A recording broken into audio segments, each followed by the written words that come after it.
Megami's time on RuPaul's Drag Race Season 16 was all about protection, protecting herself from renegade workroom attacks from playing Jane, Q, and Tsunami Muse, from harrowing choreography during the Rusical, and, most importantly, protecting queer art with her heavily memed talent show performance.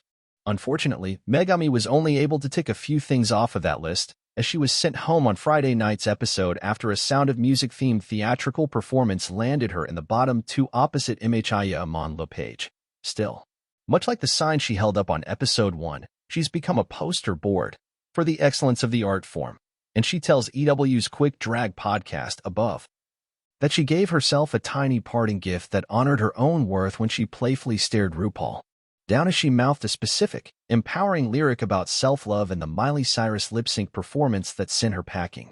Read on for a full breakdown of EW's exit interview with Megami before RuPaul's Drag Race Season 16 continues Fridays at 8 p.m. Eastern Time / Pacific Time on MTV. Megami, how are you? Megami, I've been better, but I'm also glad to be here and glad to be #robbed on the show.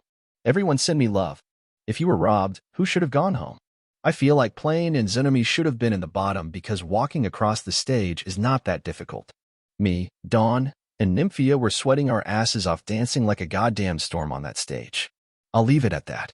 Tsunami, Plane, and Q did put in a lot of work walking around the workroom shading everyone. Walking is very hard, and Tsunami is excellent at that. I'm glad she got to show off her talent. You began this episode with a hilarious read for Dawn where you likened her outfit to Buzz Lightyear. Where did that come from?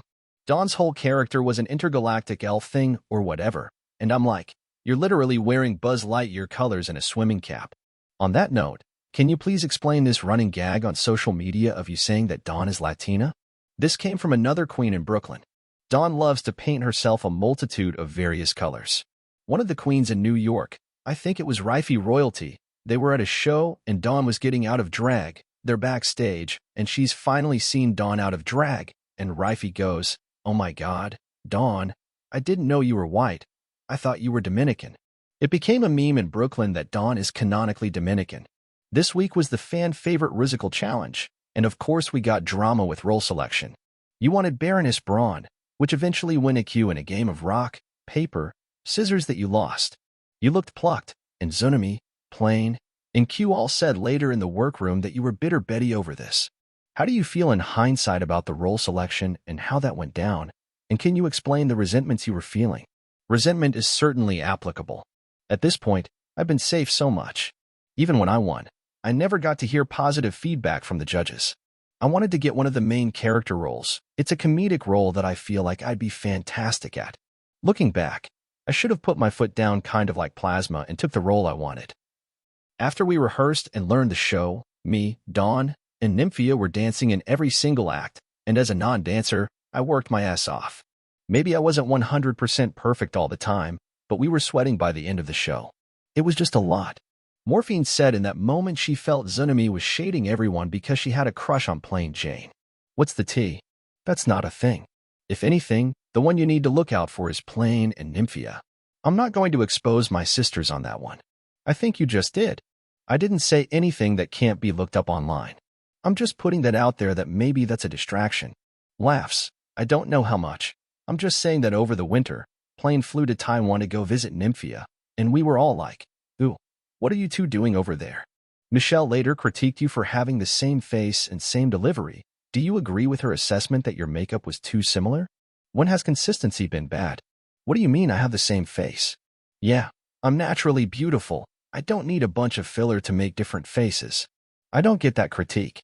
I thought I looked great every single week. Even after the show, my makeup has continued to improve.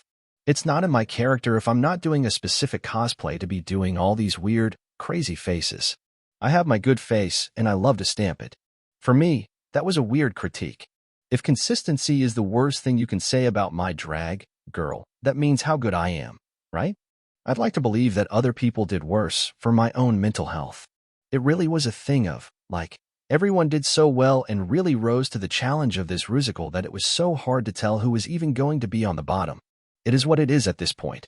You seemed confident that Flowers by Miley Cyrus wasn't a flipping lip-sync song, and MHIA said that the queens didn't know she was a ballad queen. Were you surprised by MHI's performance? Did you tailor yours to what you thought she'd do? I'm not a flipping kind of girl. I don't do tricks and splits. I love doing weird artistic lots of sad songs, so this is kind of more up my alley.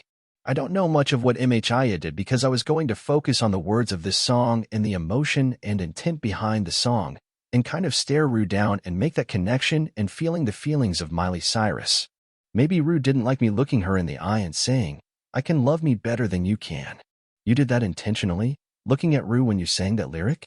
You've got to bring that Brooklyn spice with you. I don't know much of what MHIA was doing. I feel like her shoes were off at one point, and there was jewelry all over the stage. I was like, my shoes were on, and my costume didn't fall apart. In Untucked, it seemed that you had a moment of that Brooklyn spice when you told Q how you felt about her choreography, and Tsunami pushed back against the moment you called them filler. Did it seem fair to you that people pushed back heavily against you, when Plain has been mean to people all season, and Amanda was the only one to clap back? At that point, I was upset about the entire thing.